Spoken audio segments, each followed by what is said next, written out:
تقریباً 1100 کلومیٹر دور اس وقت سعودی عرب اور مصر کے بارڈر پر موجود ہیں، اور یہ بہت خوبصورت منظر ہے اور ایک عجیب تاریخ جو ہے نا قرآن مجید کی یہاں سے وابستہ ہے۔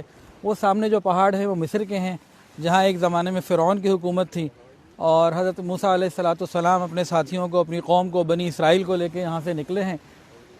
تو راستے سے ہٹ کے ایسی جگہ پہنچ گئے کہ آگے سمندر تھا اور ادھر پیچھے سے فرعون کی جو ہے نا لشکر بھی آ گیا، فرعون بھی آ گیا۔ تو بنی اسرائیل کے لوگ انتہائی پریشان ہو گئے، کہنے لگے انا لمدرکون، ہم تو تباہ ہو گئے، پھنس گئے، بری طرح پھنس گئے، سینڈوچ بن جائیں گے، آگے سمندر ہے اور پیچھے فرعون کا لشکر ہے، فرعون کا سمندر ہے لشکر کا، تو ہمارا کیا بنے گا۔ جیسے ہی یہ بات انہوں نے کہی تو حضرت موسیٰ علیہ السلام کی یقین بھری آواز بلند ہوئی، کلا، ہرگز نہیں، ان معی ربی سیہدین، میرا پروردگار میری مدد کرے گا۔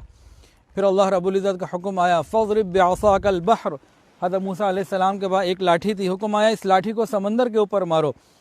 پھر اللہ رب العزت نے سمندر میں 12 راستے بنا دیے، جو قوم آسانی کے ساتھ گزر کے پھر یہاں آ گئی۔ یہ ایک راستہ سامنے آ رہا ہے، ابھی ہم انشاءاللہ اس میں اندر جائیں گے تھوڑی دیر بعد، تو یہاں سے پھر یہ لوگ آگے گزر گئے، تو پوری قوم یہاں آئی۔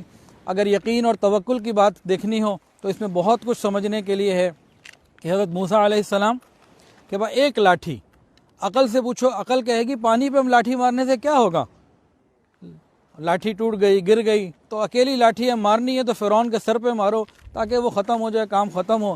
لیکن یقین کی آواز کیا تھی کہ غیب کی خبر کے اوپر یقین۔ موسیٰ علیہ السلام نے لاٹھی ماری، اللہ نے 12 راستے بنا دیے، وہ 12 قبیلے تھے، وہ گزرتے ہوئے سارے ادھر آگے اور آگے پھر چلے گئے۔ اور فرعون نے جب دیکھا، پہلے تو وہ سوچتا تھا کہ نہ جاؤں، لیکن بہرحال وہ آگے بڑھا، اور آگے جب بڑھا ہے تو اسی سمندر کے میں وہ غرق ہو گیا اپنی قوم کے ساتھ، اور اللہ نے اس کو عبرت کا نشان بنا دیا، اور اللہ نے ایمان والوں کی مدد فرمائی۔